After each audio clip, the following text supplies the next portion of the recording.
Salut, et on se retrouve pour un tout nouveau rapport de bataille, une toute nouvelle partie qui est très particulière cette fois. Et pourquoi je vous dis ça? Parce que c'est la première partie pour laquelle je n'ai pas participé et j'ai carrément, disons les choses franchement, pas fait grand chose. Alors pourquoi je vous dis ça? C'est parce que ça me fait super plaisir, ça fait un projet sur lequel on travaille depuis quelques semaines, voire même plusieurs mois, puisqu'on a commencé à étudier et essayer de mettre ça en place avant le confinement. Parce que j'ai deux amis qui m'ont contacté parce qu'ils voulaient eux aussi, via leur partie, partager leur passion de AOS et les partager via des rapports de bataille sur la chaîne. Alors tout d'abord, ça me fait extrêmement plaisir puisque c'est aussi un moyen pour moi de vous partager encore plus de contenu et des armées encore plus variées que moi-même je ne possède pas forcément. Et puis voilà, vous proposer aussi une autre vision du hobby potentiellement, d'autres protagonistes et puis d'autres types de jeux.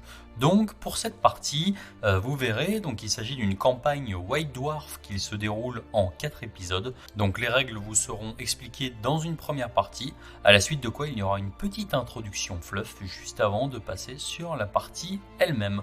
Donc voilà, donc je vais laisser David et Julien, que je me remercie encore une fois. Alors évidemment, je vous demanderai d'être particulièrement indulgent puisque c'est la première fois qu'ils filment leur partie et donc qu'ils contribuent directement à un rapport de bataille. Même si je trouve que ce qu'ils ont fait est absolument fantastique pour un premier rapport de bataille et une première partie.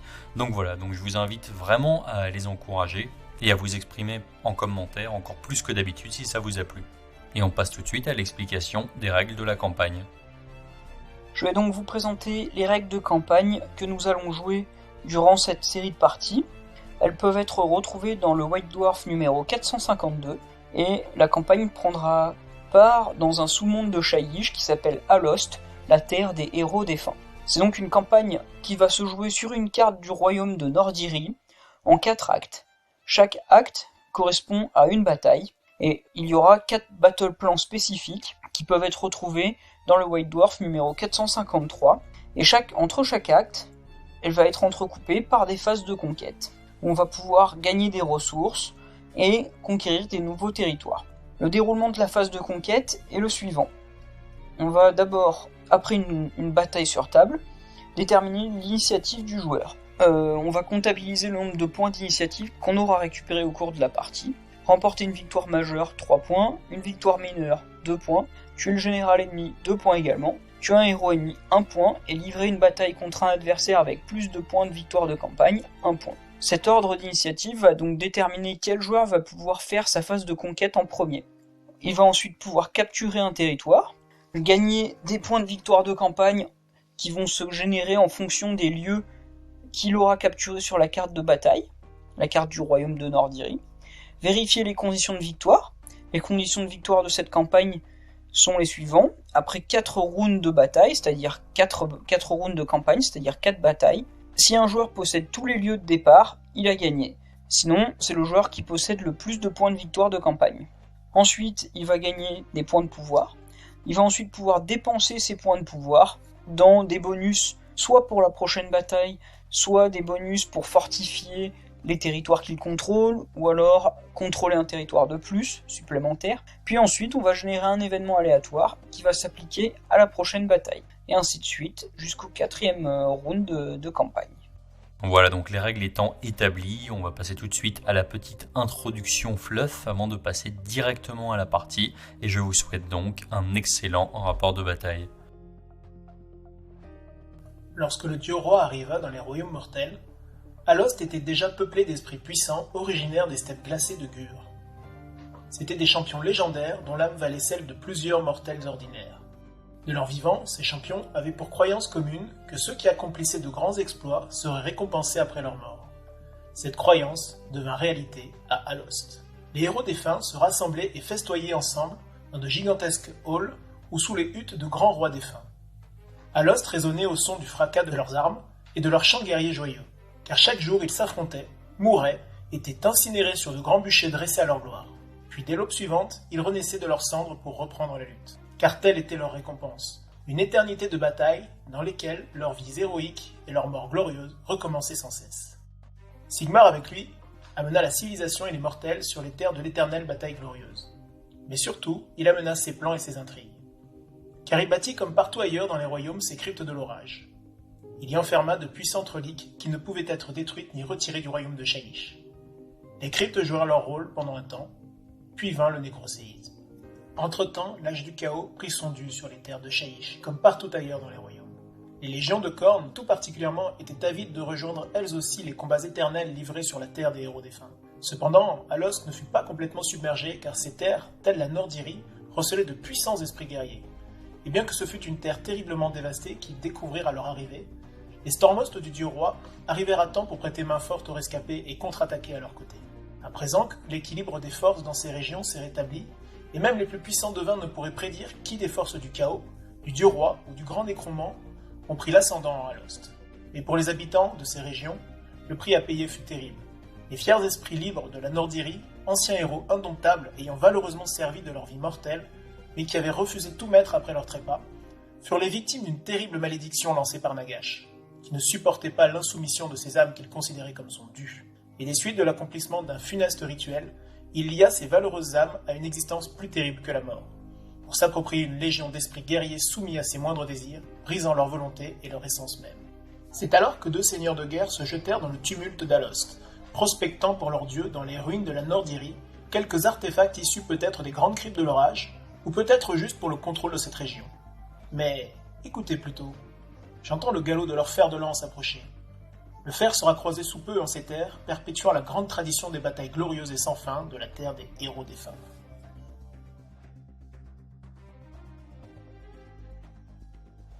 Bonjour à tous, moi c'est Lone et je suis avec Julien. Voilà, pour un petit rapport de bataille en 1000 points pour une campagne Age of Sigmar. Donc on va jouer la campagne qui est sortie dans le White Dwarf au mois de mars-avril. On va passer directement à la présentation des listes, donc en commençant par la liste Nighthaunt de Julien.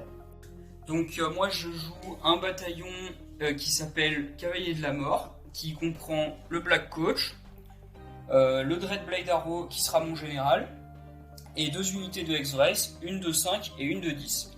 Le bataillon, il permet lorsqu'on fait une charge à 9 sans modificateur, on peut immédiatement pile-in et frapper en phase de charge, et il donne également plus 1 en charge. J'ai aussi à côté une unité de 5 Blade Guest revenants qui seront là pour FEP, pour prendre un objet ou essayer de chasser du personnage. Donc mon général, ce sera mon unique héros, le Dreadblade Arrow. Il aura pour trait de commandement Maître des Hostes d'Esprit, qui fait qu'au début de ma phase de héros, je peux choisir une unité Nighthaunt invocable, c'est-à-dire toute mon armée sauf le Black Coach, et remettre des 3 figurines qui ont été tuées dans l'unité. Il a comme artefact l'artefact de royaume Plume de Griffe Chargeur, qui lui donne -1 pour être touché, et +1 en mouvement. Sur son aptitude de War Scroll, au lieu de se déplacer normalement, il peut se téléporter n'importe où sur la table, à 9 pouces des unités ennemies. Et ensuite, comme c'est le général, je peux utiliser l'aptitude de convocation spectrale pour 1 point de commandement, pour faire téléporter à côté de lui n'importe quelle unité Nighthaunt de mon armée. Eternals, aujourd'hui en 1000 points, donc du Stormhost Anvil of the Eldenhammer, se compose de 3 héros et de 3 unités. En héros, en général, nous aurons un Lord Arcanum sur Celestial Dracoline, qui sera donc mon général. Il aura donc le trait du Stormhost et l'artefact, donc il s'agit en trait de Defliora, qui propose un debuff de braverie en zone, et l'artefact qui peut potentiellement faire des BM en fin de phase de combat aux unités qui ont déjà été blessées par mon général sur un 4+, elle inflige un des 3 BM supplémentaires. Elle aura un trait de monture, Pride Leader, qui permet de buffer les Dracolines à proximité, et en sort Celestial Blade qui permet de buffer une unité pour les jets de blessure. En deuxième héros, nous aurons un Knight Incantor pour l'accompagner, qui n'aura pas d'item ni d'effets spéciaux. Elle aura juste un sort qui est Lightning Salve, qui permet de faire des 3 BM à l'unité la plus proche ennemie. Enfin, en troisième héros, nous aurons un Knight Azyros, sans capacité spéciale autre que son War Scroll, qui accompagnera donc cette armée pour donner son buff en zone de relance des 1 à la touche. En unité, donc, nous aurons une unité de 3 Dracolines, avec donc un leader, un évocateur Prime, qui sera équipé en grand bâton, et ces 2 acolytes donc, qui porteront des épées pour l'accompagner. Ils auront le sort Celestial Blade également, pour être sûr de pouvoir le passer. Et pour accompagner ceci, donc, nous aurons deux lignes. Donc une ligne de 5 Sekitor, puisque le général est un Lord Arcanum, qui donne donc accès, qui développe donc cette unité en tant que ligne. Le leader de cette unité, le Prime, sera en grande masse, ainsi que deux autres de ses compagnons, ce qui nous fait un total de 3 masses sur 5 figurines. Pas d'autres capacités spéciales pour cette unité. Et enfin, en dernière ligne, nous aurons donc les célèbres libérateurs, donc juste avec donc le Prime qui se baladera avec son grand marteau. Voilà pour mon unité, pour mes 1000 points de Stormcast Eternals. Partie de campagne, nous avons décidé donc de jouer le plan de bataille, le siège du pouvoir, qui était donc fourni dans le dernier White Dwarf en date, donc le deuxième de cette campagne. Nous avons dû légèrement modifier le plan de bataille, puisque nous jouerons en 2 fois 1000 points. Celui-ci était prévu pour 2 fois 2000 points.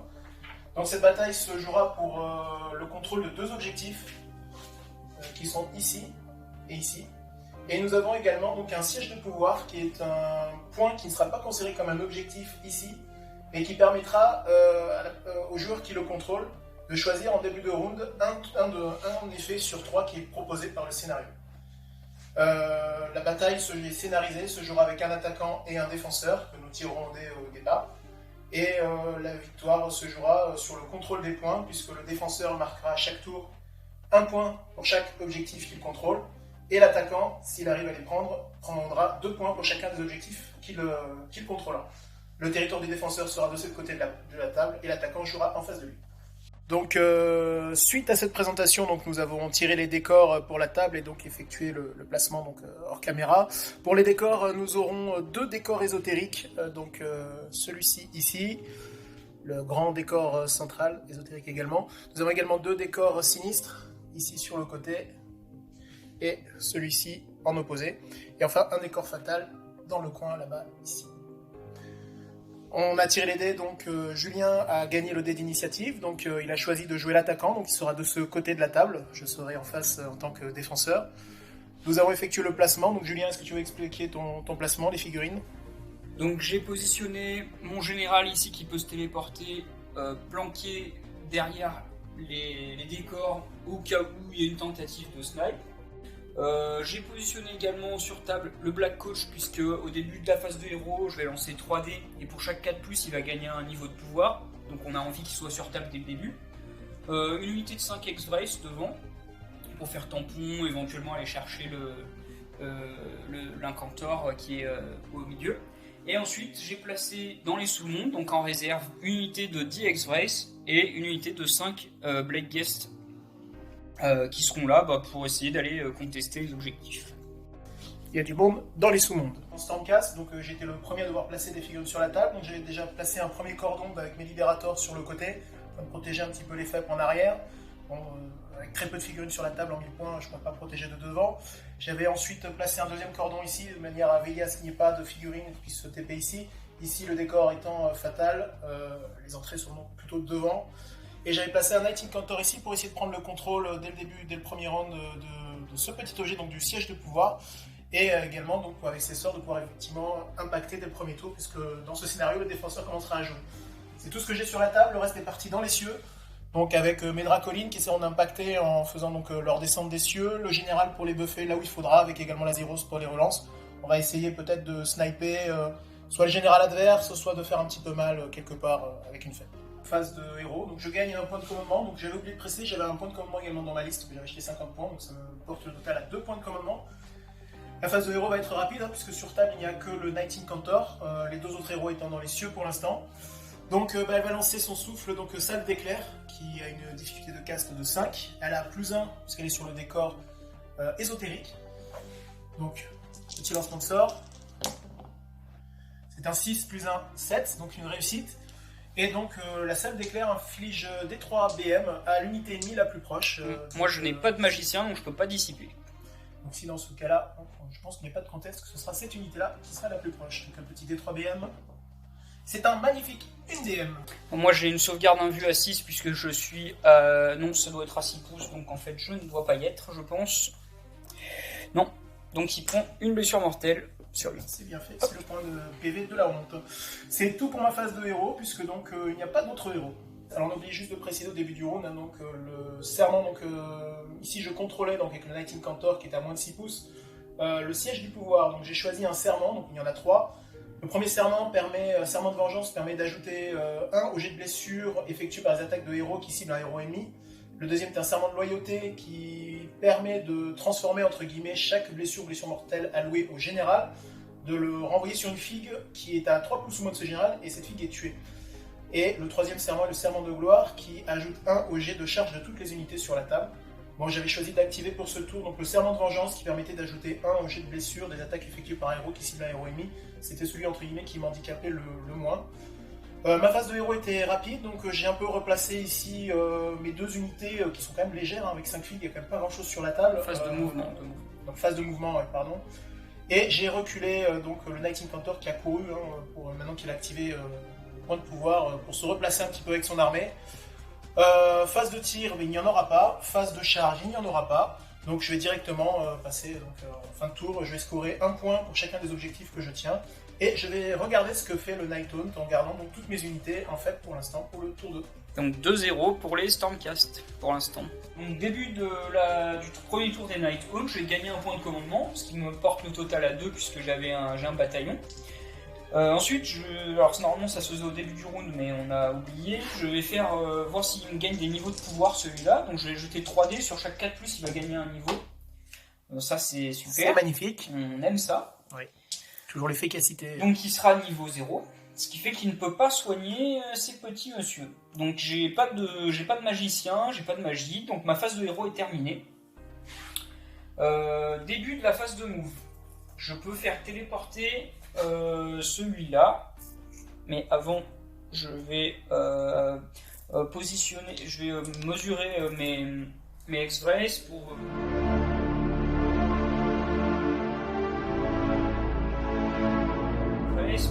essayer de venir contrôler le siège de pouvoir pour me donner, préparer mon tour suivant et me donner un +1 de bonus de charge. Si j'ai le double tour, ça me permettra de venir clean les 2 packs de Stormcast sur les objets. Obligé là. Tu vas me laisser le tour. 12, ils nous se mettent comme ça. Donc on va téléporter celui-là ici. Donc pour un point de cause, c'est ça? Non, ça c'est au début de la phase de move, si la personne a 3 pouces, il peut se téléporter à 9 pouces d'une unité adverse. Au Kameni à 3 pouces, il se TP à 7. Voilà. Ensuite, eux ils vont courir. Ils bougent de 12 plus 3, ça va faire 15. Hop.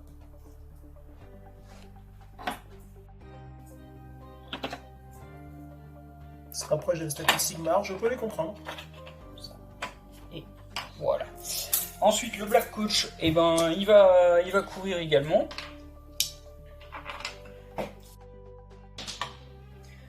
14 plus 4, ça fait 18. Voilà. Il va veiller à être dans les 6 pouces. Donc il va se mettre un peu comme ça. Voilà. Dans les 6 pouces du héros pour bénéficier de la sauvegarde invulnérable. Est-ce que tout en armée vol, hein, si je dis pas de bêtises? Tout à fait. Donc, on avait compté notamment pour le mouvement du Knight Incantor un petit 2 pouces pour les escaliers du décor. Ici, donc les Nighthaunt s'en foutent. Fin de ma phase de mouvement. Je pourrais peut-être sortir des choses éventuellement pour préparer le double tour. Du coup, j'aurais... ouais, je pense que je vais les sortir pour, au cas où, si j'ai le double tour, pouvoir faire un move et du coup réussir automatiquement ma charge au tour suivant. Eh bien écoute, on va faire ça hors caméra, je te propose de les placer et puis on revient. Ok, donc à la fin de ma phase de mouvement, j'ai sorti mon unité de Blade Guest ici derrière pour faire un cordon pour éviter de me faire sniper mon général par une éventuelle faible de Dracoline. Et j'ai sorti mon pack de 10 X-Brace ici qui vont tenter une charge à 9 sur les libérateurs. Ils ont plus ça en charge grâce au bataillon. Et si je fais un 9 non modifié pour la charge, je peux immédiatement pile-in et frapper en phase de charge. Et ça ne m'empêchera pas de le faire en phase de combat. Précisons là, donc tout est sorti chez le Nighthaunt, il n'y a plus de figurines dans les sous-mondes. J'ai plus rien en réserve. Donc on va tenter la charge à 9 ici. Allez, 7 plus 1, ça fait 8. C'est une charge loupée, je vais payer un point de commandement. On a vérifié que le général était bien à 12 pouces pour de relancer. Eh bien, c'est encore loupé, malheureusement. Donc j'ai fini ma phase de charge, j'ai pas de déroute. Fin du tour, je gagne 0 points, ce qui fait un total de 2-0 pour les Stormcast. Deuxième tour, donc. Alors au début, nous allons choisir l'effet de la petite statuette au milieu. Donc Julien, tu choisis quel effet, quel serment pour C'est moi qui contrôle, donc je vais choisir le serment de gloire qui donne un bonus de +1 en charge à toutes les unités sur la table, qu'elles soient amies ou ennemies. Et ensuite, on va faire le jet d'initiative pour le round 2. Parti. J'espère que je vais le prendre. Oh non. Ah, c'est bon ça. Là, je peux pas le prendre, hein, de toute manière. Allez, pour la gloire. Ah bah, purée. Ah, c'est dommage. Ça, c'est un 6. Figure-toi que je vais prendre l'init au deuxième tour. On se retrouve donc pour le deuxième tour Stormcast. Le héros Stormcast, donc j'ai gagné un point de commandement, ce qui monte à 3 points de commandement. J'ai toujours qu'un seul héros sur la table pour l'instant. Night Incantor ici, donc il va lancer son sort personnel qui s'appelle Orage Spirituel, qui passe sur un 7. On va vérifier si elle a portée du décor, je ne pense pas, donc elle n'aura pas de bonus. Si jamais ce sort passe, donc elle mettra un debuff en zone sur les charges adverses et les courses, et également des petites BM. Donc je vais tout de suite lancer le sort pour voir si ça passe déjà.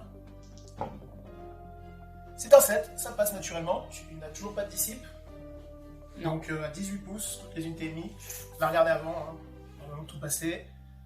16 pouces, C'est large. à peu près, tout passe. Donc tout le monde va prendre une BM chez toi.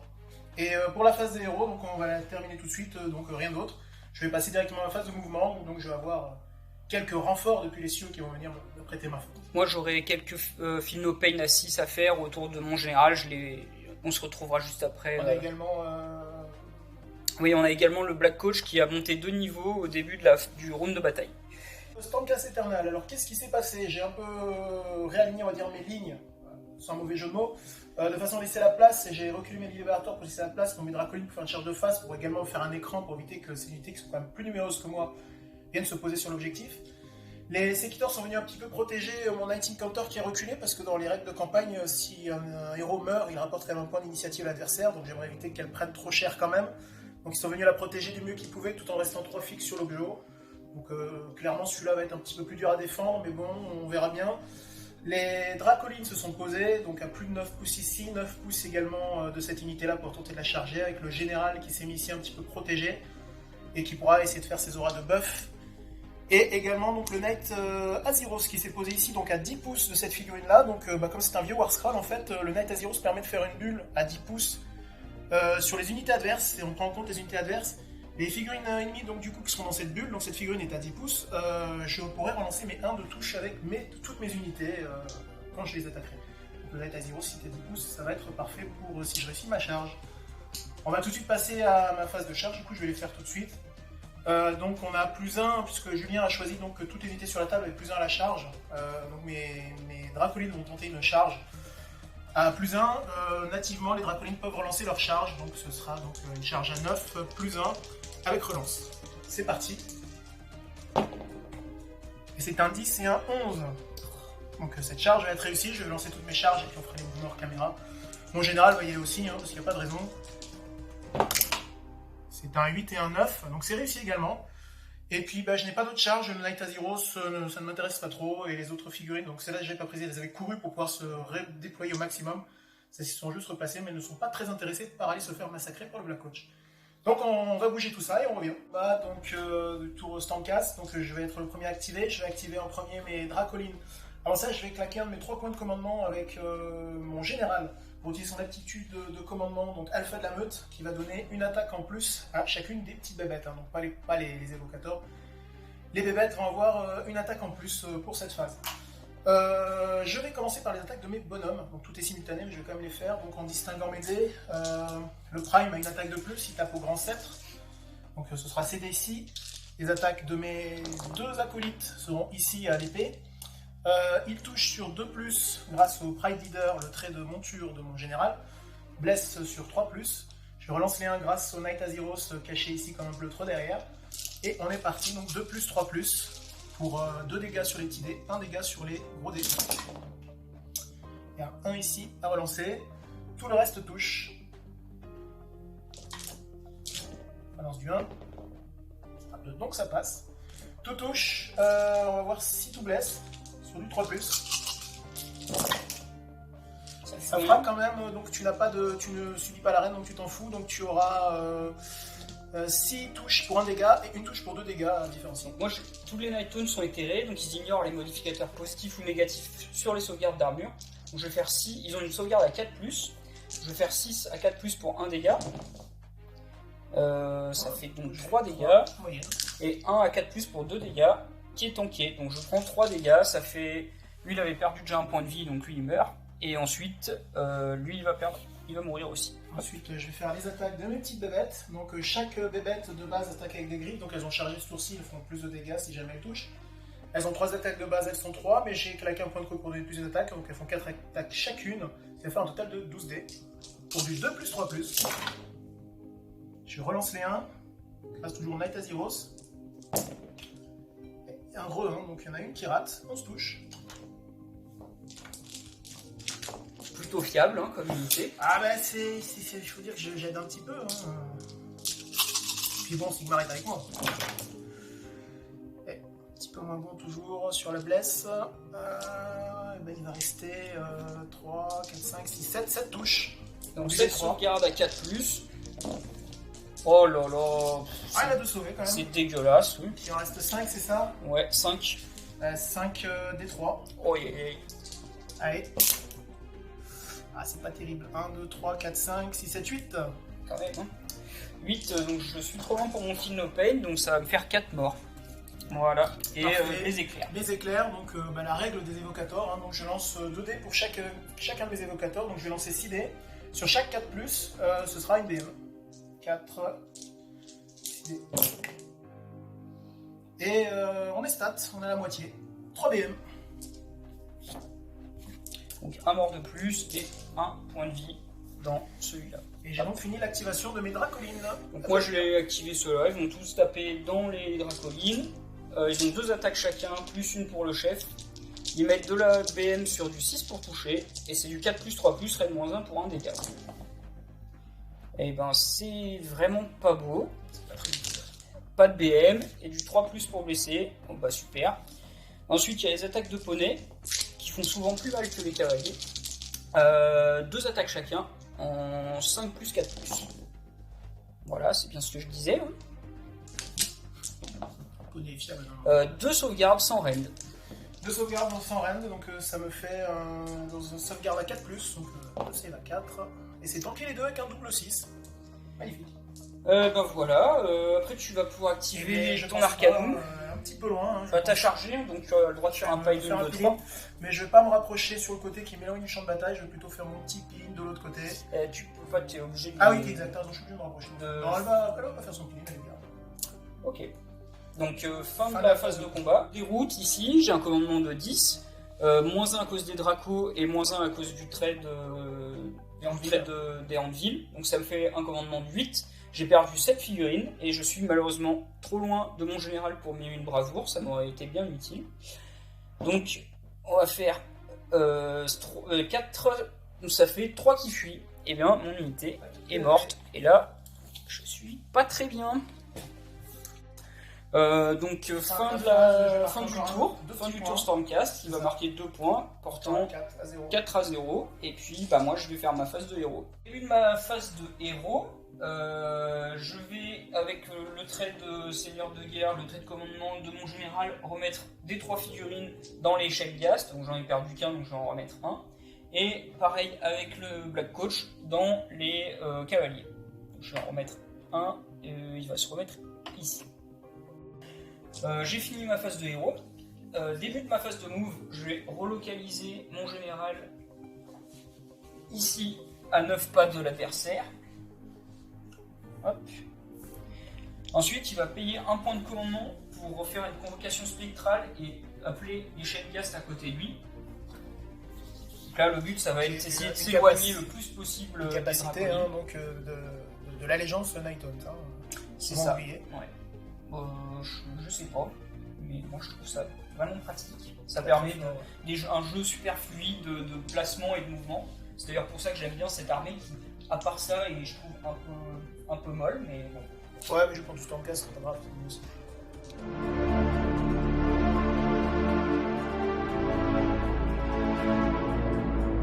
Suite à un petit souci technique, le téléphone lui aussi est passé dans les sous-mondes. Donc on a fait les mouvements qui restent. Donc Julien, si tu veux expliquer donc, ce que tu as fait. Donc j'ai fait une convocation spectrale pour amener les Blade Guests ici qui vont tenter une charge ici. eux ils sont pas courus, ils sont simplement déplacés pour venir se positionner à 3 pouces pour charger. Le Black Coach il a couru, vu qu'il est niveau 2 il peut courir et charger quand même. Donc il a fait une course à 2, il s'est déplacé de 16, il s'est posé derrière, à 3 pouces des adversaires. Et puis maintenant on va tenter les jets de charge. Donc on va tenter le Black Coach en premier. Donc j'ai plus 2 pour la charge, plus 1 à cause de ça, plus 1 à cause du bataillon, et moins 1 à cause de la tempête, qui me donne un plus 1.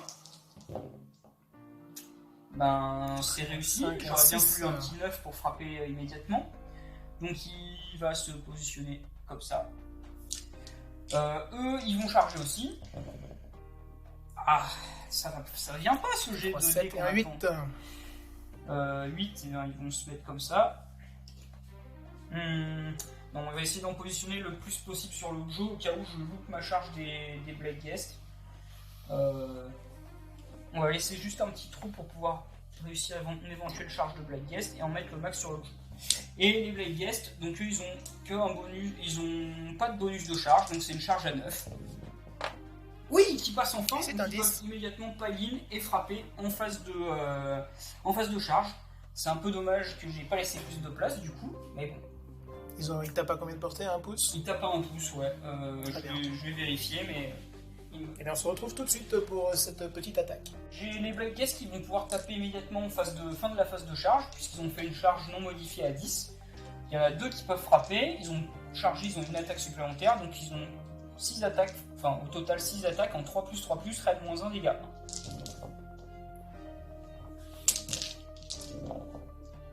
Ouais, ça fait 3 sauvegardes, raid -1. 3 sauvegardes raid -1, donc les Sekitors ont une save à 4 de base, ils peuvent relancer les 1. Nous ne sommes pas en phase de combat, ils n'ont pas pu canaliser leur énergie dans leur bouclier, donc ça fait 3. Ah, ils peuvent relancer les 1 quand même.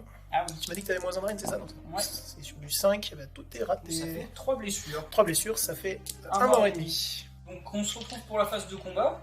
David, tu actives tes masses ou tes boucliers en faisant une phase de combat sur les Sekitors. Effectivement, canaliser mon énergie dans mes boucliers ce tour-ci, donc je pourrais faire une full reroll de mes boucliers sur les 4 Sekitors restants. Voilà, donc moi je vais activer en premier mes X-Brace. Ils ont 11 attaques et les 6 à la touche font une BM.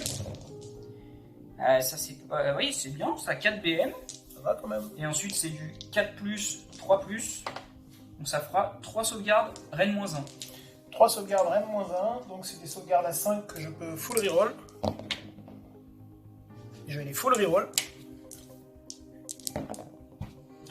J'en sauve une. Donc ça fera 1 mort, 2 morts, 3 morts.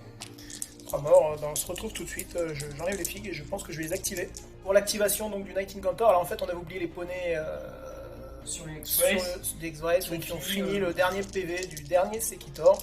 Donc c'est directement le Night Incantor qui va taper, donc il a pile-in sur le Black Coach, il est trop loin de toute façon de l'objet pour faire quoi que ce soit. Donc il va essayer de coller le maximum de dégâts au Black Coach, donc le Night Incantor avec ses 3 attaques en 3+, c'est parti. Hop, magnifique 2 touches et un 1. Là sur 3+.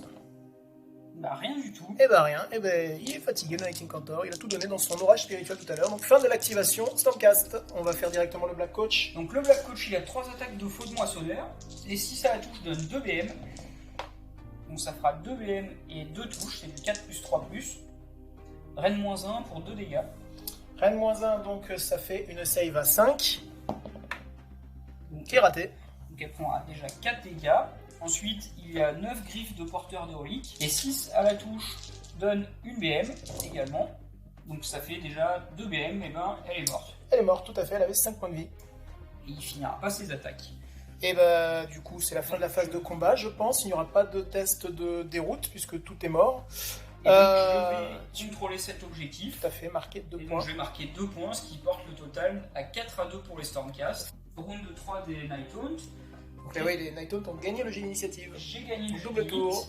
Donc au début de ma phase de héros, le Black Coach va se soigner de 1 point de vie. Il a gagné un level d'ailleurs, on vient de le tirer à l'instant. Il a pris un niveau, ouais. Level 3. Donc quand il charge sur 2+, il pourra mettre des 3 blessures mortelles à la fin de sa charge. Phase de héros, donc il s'est soigné. Ensuite, j'ai rien d'autre à faire. Je gagne un petit point de commandement quand même, donc j'en ai 2. Ensuite, je vais faire ma phase de mouvement. Donc le Black Coach il peut courir et charger, donc il va courir. 3 plus 14, ça fait 17. Donc il va venir ici 12, Mais vous oubliez d'ailleurs tout à l'heure sur l'orage spirituel qui courait à -1, mais ça changeait rien. Hein. 17. Hop, il va se poser ici. Ensuite, les X-Rays, ils vont pas courir, ils vont simplement se positionner. Donc eux, ils bougent de 12, ils vont venir ici à 3 pouces. Eux, ils vont se repositionner en lisière de l'objet.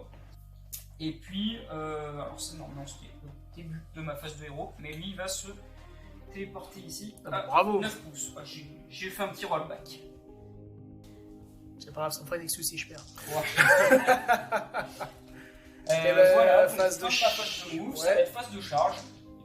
On va essayer de faire des gros scores encore. Donc j'ai plus ça en charge sur le Black Coach et sur les X-Rays puisqu'ils font partie du bataillon. Le Black Coach va essayer de charger. Allez, on cherche le 9. Non, ça fait 7. Bon, c'est quand même réussi.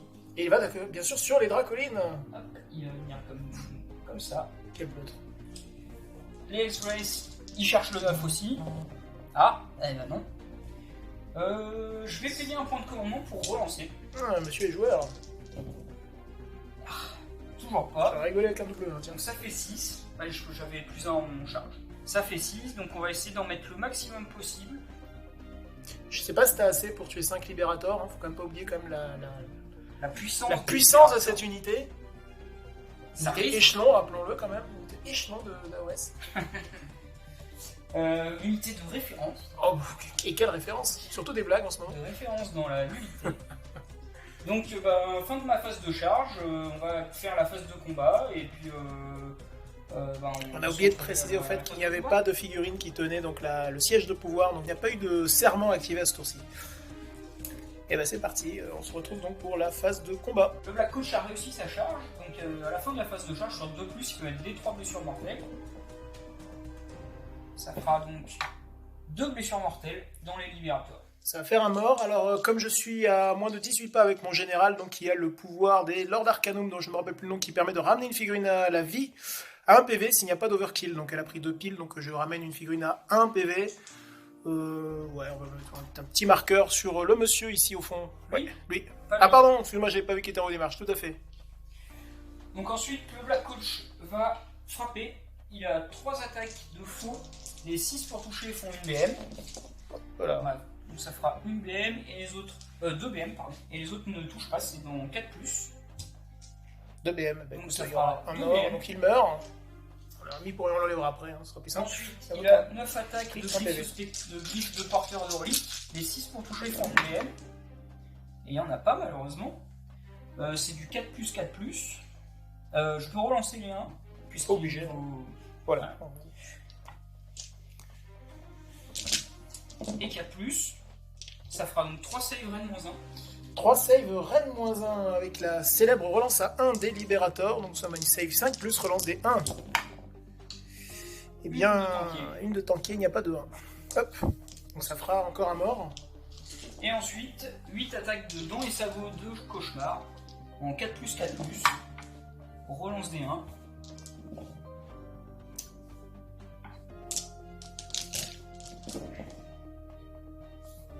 Quatre saves sans raid.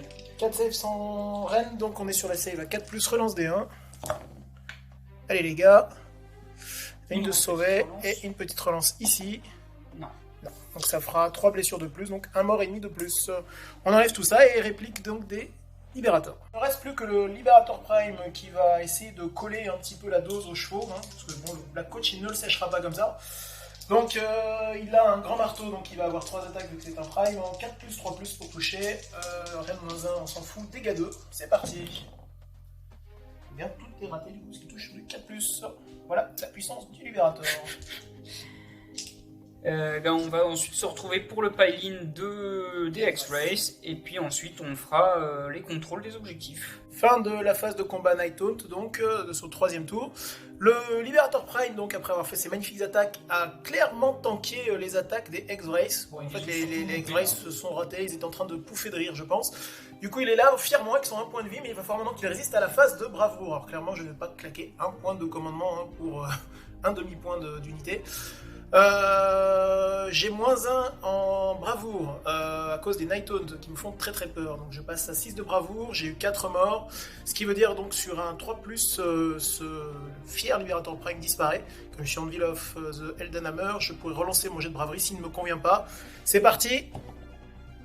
Là, c'est bon. Et ben il reste là, il est là pour faire chier le monde, pour prouver au monde que ce n'est pas si mauvais que ça. Fin de tour, du coup, le joueur Nighton Julien donc, va marquer 4 points puisqu'il contrôle toujours l'objectif ici qu'il tenait au tour d'avant. Et il vient de me reprendre celui-ci fièrement, puisqu'il y a quand même un gros paquet de fantômes en plein milieu. Il fait 6 à 4. Ce qui fait donc, il marque 4 points qui viennent s'additionner. Donc, pour un fier 6 à 4 pour le joueur Nighton. Début du 3e tour Stormcast, on se retrouve d'ici un instant.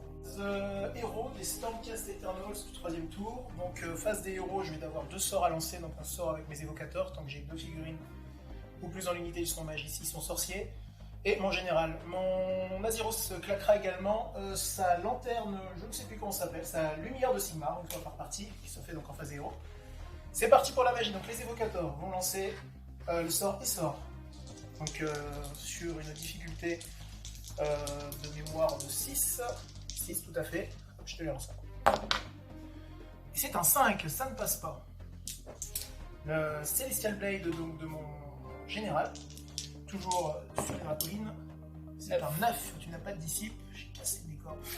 Donc ça passe, donc j'aurai un buff, j'aurai les Celestial Blade sur l'unité de dracoline. Et donc je vais claquer la lanterne du Knight Azyros, donc une fois par bataille, cette figurine peut claquer son fanal. Je vais cibler toutes les unités ennemies à 8 pouces, donc très exactement ces deux-ci, le temps général est beaucoup trop loin, qui vont encaisser, ils ne sont pas KO, donc ils vont juste encaisser un des 3 BM. Ton Black Coach des 3 BM, c'est un 4, donc c'est un 2. Et sur les X-Race, c'est un 3, donc c'est un 2. Les X-Race sont entièrement à 12 pouces de mon général, donc ils ont une save invue à 6. Qui ne tentent rien, et le Black Coach est trop loin, donc ils prennent chacun 2 dégâts. Et c'est déjà pas mal. Je vais tout de suite faire ma phase de mouvement, donc on avait un petit peu triché, on avait pris les mesures. Ces dracolines vont se rapprocher à 3 pouces du Black Coach, ici. 3 pouces.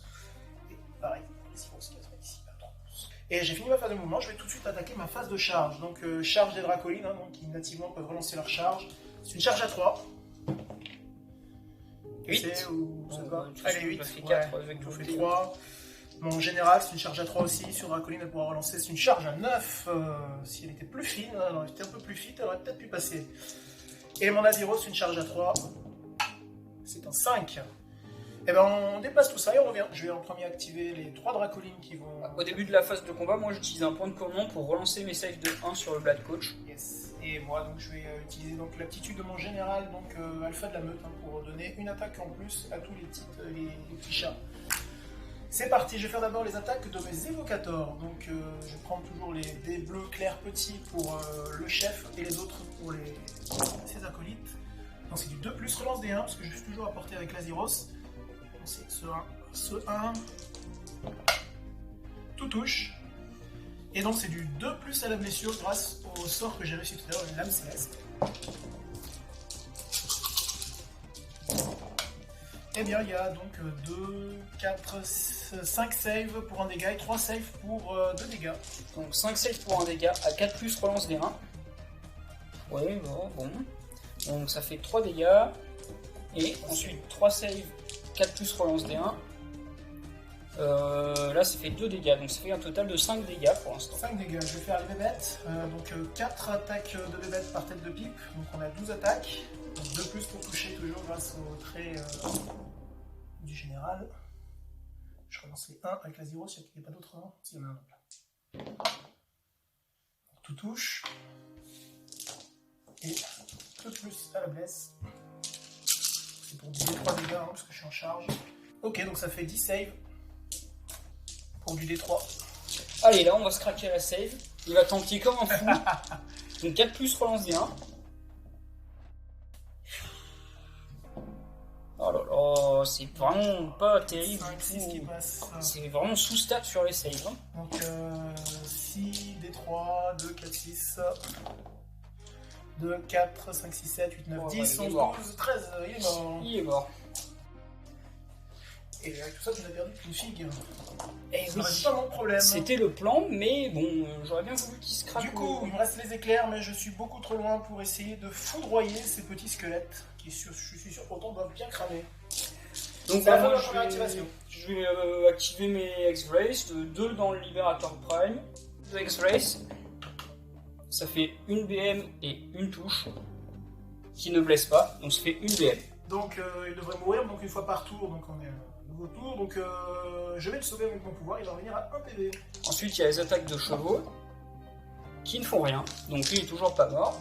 Et ensuite 5 attaques de X-Rays dans l'Azyros, ça fait 3 touches et une save, Rennes -1. Rennes-1 qui passe la save à 4, qui ne le sauve pas, combien de Et- dégâts? 1. Et ensuite 4 attaques de poney. En 5 plus 4 plus, ça fait 2 touches sans raid. 2 touches sans Rennes, donc c'est du 3 plus à la save. Et c'est tanké. Et bien, bah moi j'ai fini mon activation, donc à toi. David. Écoute, je vais activer mon Azyros, c'est que 13 fois à taper, plus rien. Rien. Donc je vais activer l'Azyros.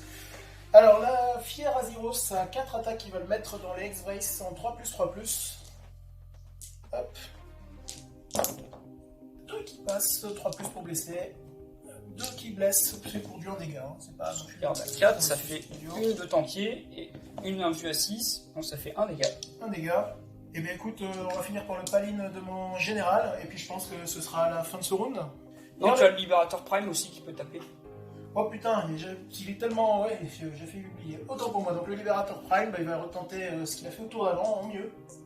C'est 4 attaques en 4+. Une qui passe, 3 plus pour blesser. Ça blesse, pour 2 dégâts. C'est C'est tanké. tanké. Il aura essayé. Donc on va finir le tour, tu as 1, 2, 3, tu vas reprendre cet objet, donc tu vas scorer 1. Ce qui Tout fait à un fait. tour de 6 à 5. Tout à fait. Tu as Et le puis droit. on va faire le jet Quatrième d'init tour, tout à et fait. se retrouver au début du 4e round. J'ai gagné le jet d'initiative pour le round 4.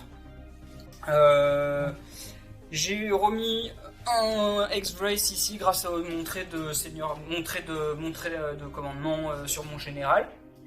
Et puis ensuite j'ai fini ma phase de héros, donc je vais faire ma phase de move. Globalement, eux ils vont juste avancer un petit peu pour empêcher de prendre l'objet. Lui il va se rapprocher à 3 pouces. Et puis bah, les autres ils vont rester comme ils sont là. Ils sont bien, ouais. Non, lui il va même pas se rapprocher à 3 pouces, il va plutôt même se téléporter ici. Voilà. À 9 pouces des adversaires. Et donc, fin de la phase de move, donc phase de combat. Je vais avoir 3 X-Rays qui vont taper dans le dernier Libérator qui finalement fait chier au niveau du nombre de figues sur l'objet, parce que du coup il m'empêche de reprendre l'objet. Donc, cette attaque, je fais une BM, et puis c'est pas terrible encore. Et une sauvegarde Rennes -1. J'ai aussi une sauvegarde, hein. Rennes-1. Sauvegarde à 5 plus. C'est sauvé. Mais écoute, du coup, je vais encore le maintenir en vie, toujours avec le pouvoir de... Et ensuite, les poneys. Allez, s'il vous plaît, faites un truc. Bah, bah là, du coup, je ne reprends pas l'objet. Puisque je vais en avoir 5, et toi aussi. Donc, malheureusement, c'est bien con. Les X-Rays, c'est quand même vraiment en mousse. Ça sera quoi qui peut taper Ah bah, 2 X-Rays dans l'Azyros. 4 qui touchent, une qui blesse. Il y a Rennes, pas Rennes. Rennes -1. En plus, donc ça fait 4 plus. C'est tanké. Et les chevaux. Une save sans raid. Sans Rennes, donc 3 plus. C'est tanké. Bon, ben voilà, Je très vais bien. activer moi. Alors tout à l'heure on n'a pas fait gaffe, je pense que du coup la Lord Arcanum pouvait taper parce qu'elle tape à 2 pouces. Fait la phase de combat, j'ai eu 4 X-Rays qui sont morts. Donc je vais avoir un test de déroute, Moins 4 deux, et 4, 8. Moins 2, c'est bon. Ça roule. Et du coup, je ne reprends pas l'objet, donc je tiens quand même celui-là, ce qui fait que je vais scorer 2 points pour un total de 8 à 5. Et c'est au tour de Stormcast Eternal de faire sa phase de héros. Et ben c'est parti, je vais faire suite, donc je gagne un point de commandement. Phase des héros, bah, ça va être assez rapide. Mon Azyros n'a plus rien à faire, donc ça va être essentiellement un sort de magie. Donc mes Dracolines vont tenter de lancer sur eux les sorts, donc toujours difficulté de 6. Et ça ne passe toujours pas, elles restent sur leur 5. Et mon général va tenter un petit projectile magique ici. Donc elle a les électrodes primaires. Ça m'arrangerait. Ouh, un petit 11. Donc ça va être pour du D3 BM. C'est parti. Pour D3 2 BM. Petite save en vue. Allez. Ah purée, là Et là. là, ça m'arrange bien de te le supprimer. Vraiment rien qui passe. Je vais finir là-dessus ma phase de héros qui s'est très bien passée. Et on va se retrouver pour la phase de mouvement. Alors, donc j'ai déplacé, donc mes Dracolines se sont déplacés donc, pour être à 3 pouces de la dernière unité Black Guest, le général également. L'Azeroth s'est juste déplacé pour être à 10 pouces des figurines ennemies pour donner sa bulle. Il tient toujours l'objectif. Et le petit qui était courageux jusque-là, Prime, s'est mis en bordure d'objectif également, donc avec une petite course à 6 qui ne lui sert pas, juste pour tenir également l'objectif, pour avoir 2 figurines qui tiennent l'objectif, pour pas me le faire voler en fouif par derrière. Et je vais faire ma phase de charge. En phase de charge, je vais faire la charge des Dracolines. C'est une charge à 3. C'est ici. C'est un 7. Et je vais faire la charge de mon général. C'est un 6. Et ben on se retrouve donc après avoir bougé les figurines. David a réussi ses charges. Il a également fait les jets d'attaque et j'ai fait les saves hors cam. Avec les Dracolines qui ont frappé les Black Guest. Ils sont évidemment tous morts. Ils étaient déjà morts, ils sont remords en fait. Et suite à ça, en fait, donc j'aurais quand même vu que ma générale avait fait une charge, elle avait droit à un piline, et donc on a vérifié hors cam, mais donc effectivement à 3 pouces, ça va lui permettre de venir récupérer l'objet dès ce tour-ci. Ce qui va me permettre de marquer 2 points, donc à mon tour 4, de repasser à 8 à 7. 8 à 7. À la fin du round de 4. Toujours à l'avantage du Night Haunt, mais il ne reste plus qu'une seule figurine sur la table côté Night Haunt. Donc pour aisément garder les 2 points, on a décidé comme un accord de s'arrêter là et donc de finir sur le score de 9 à 7 pour les Stormcast. 9 à 8, pardon. 9 à 8, victoire des Stormcast. On se retrouve donc pour un petit débrief de cette partie, donc qui était quand même bien sympa. Julien,